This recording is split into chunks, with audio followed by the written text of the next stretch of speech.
It can be hard to pin down what makes the human mind think something is cool, or for that matter, isn't cool. New popular trends form all the time, but almost always, especially if that cool trend is largely an aesthetic one, or not something particularly useful to human civilization in the long run, it will fade into memory and eventually become old, dated, and even cringeworthy, synonymous with a time and culture that is no longer resonant in the present day.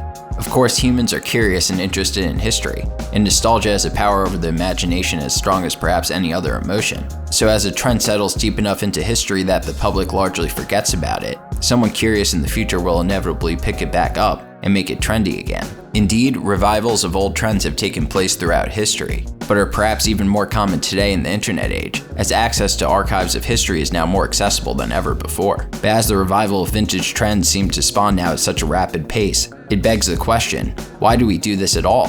Why is there such a seemingly innate human passion to restore trends of the past? This is a broad and rather difficult question to answer precisely, but through research, I have discovered what I think are 4 key reasons that can help us try to maybe understand a little bit better why the human mind can at one moment think something is cool, then shortly later the lamest thing ever, only for years later to be suddenly discovered as cool again. Reason number 1, the generational rule of fashion. If you live in an urban area, especially in a trendy neighborhood in that place, chances are you have seen vintage clothing stores popping up just about everywhere. Over the last several years, the vintage clothing market has risen dramatically, and is particularly popular with millennials and Gen Z. Trends move in fashion in quicker and more definable ways than perhaps any other medium. As such, a regular rule in the fashion industry is that certain trends become popular again in vintage, 20 to 30 years after they originally peaked.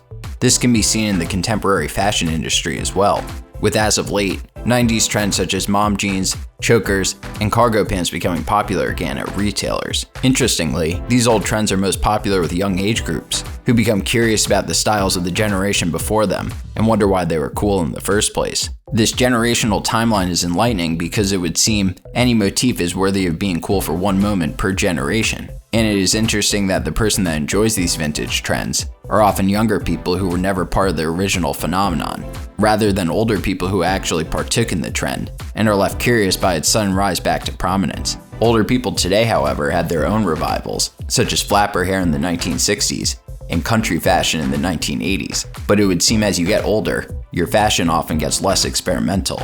Thus, trends in fashion, and we could perhaps presume in other mediums, often become cool again because they have been novelly discovered by a different generation, not as much that they're rediscovered by the generation it originally belonged to. It is important to also note that the genesis of a trend can be hard to pin down as well, as trends tend to always be an adaptation of the past, at least to some degree. If you look at trends in a timeline, rather than in one-off comparisons, it can indeed be difficult to distinguish which generation the trend originally belonged to in the first place. But with that being said, even if these trends can be hard to actually track objectively, this generational timeline of rediscovery and trends seems to occur in many phenomena, such as with noir movies, popular in the 1940s and 50s, and again in the 1980s and 90s, or with mid-century modern architecture, popular in the 1950s and 60s, and again now in the last 25 years or so. Another point, going back to fashion, besides just thinking vintage styles look cool, younger people today also appear to be obsessed with vintage fashion for environmental and cost reasons as well, as reused fabrics avoid the very high pollution manufacturing process of clothing. Yes, aesthetics and nostalgic appeal can certainly often lead to the rise of old trends, but practical reasons should also not be overlooked, as purpose is ultimately the main driver of all trends, and as we look into more examples in this video, that will become more and more clear. Reason number 2, in innovations, sometimes good things are lost. Innovations, in the many forms they take, are the drivers of change and often render their technological precursors completely purposeless. This can be seen with typewriters, at one time of course a major innovation, but when word processing computers came around, granting people the ability to edit writing in a digital format, it left the manual typewriters and all that whiteout in the dust. To put it more bluntly, few today reminisce about the glory of typewriters as they are just an inferior technology, today mostly just used as an ornamental antique.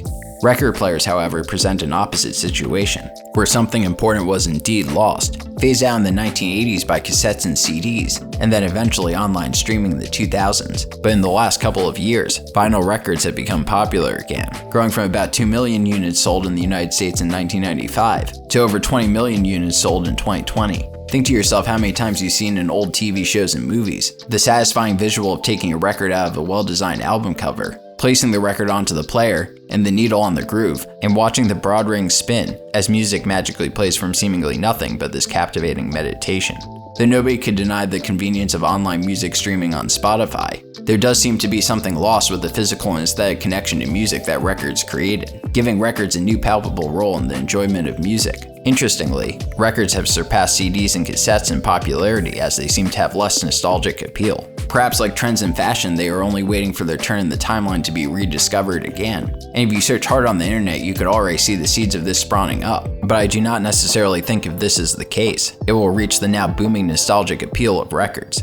First, some argue analog vinyl records produce better sound quality than the often condensed digital files used for cassettes, CDs, and streaming. Also, cassettes and CDs don't supply much physical advantage to records other than the smaller size and digital interface. And their album covers are also on the small side with a plastic casing that feels neither old-fashioned nor sleek or cool at the moment, making the aesthetic experience have less value and purpose. Thus, it is easy to say trends become cool again simply because they have been lost in time and rediscovered. But there often also needs to be something in them that feels lost in current society, that makes going back in time seem appealing, like the vibrant sound and physical connection to vinyl records. Another example of an innovation having unintended consequences, leading to a rehashing of thought, is the invention of social media in the mid-2000s. Although people are now more connected than ever before with the internet, the convenient nature of online communication has led people to interact with others in person less than they did in the past, and has in a regard increased isolation, especially since COVID-19. Thus, in recent years, people have made a more concerted effort to participate in in-person activities, and in a sense, meeting in person rather than on social media can now be considered the more cool, and even at this point, vintage form of communication, instead of texting and video calling, which was seen as new and progressive just a few years ago.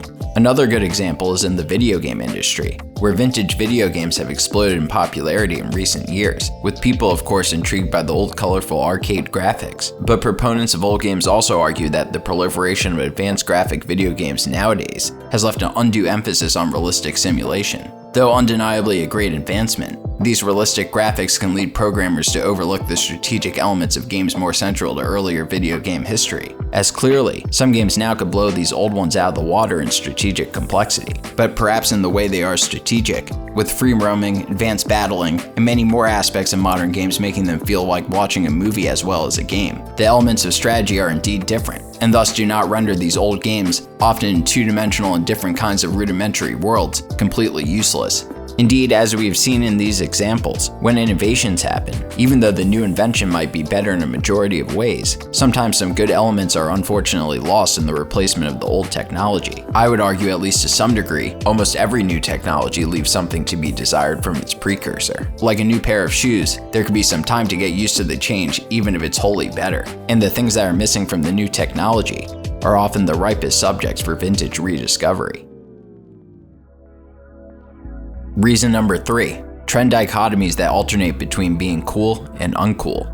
In any phenomenon, there are often polarizing qualities of the trend that people will think is cool or not cool at certain times in its history. For example, throughout history, humans have wavered on the importance they put on spirituality and science. A famous example of this historically, of course, is the Renaissance in the 15th and 16th centuries, where revived interest in scientific achievements and ideas of classical Greek and Roman antiquity spread throughout Europe after about a 1,000-year, highly religious hiatus during the Middle Ages. Yes, some trends are in fact not generational, and can take even millennia to be rediscovered. There are many reasons why Europeans became fascinated by the classics in the 15th century, including ideological reasons such as the loss of interest in religion in favor of humanism, and practical reasons like the end of feudalism, church corruption, the invention of the printing press, and a host of other factors. The originally appealing message of kindness, salvation, and higher morality made Christianity appealing. But over time, that religious devotion came at the expense of innovation and scientific progress. The Renaissance paved the way to the Enlightenment era in the 17th century,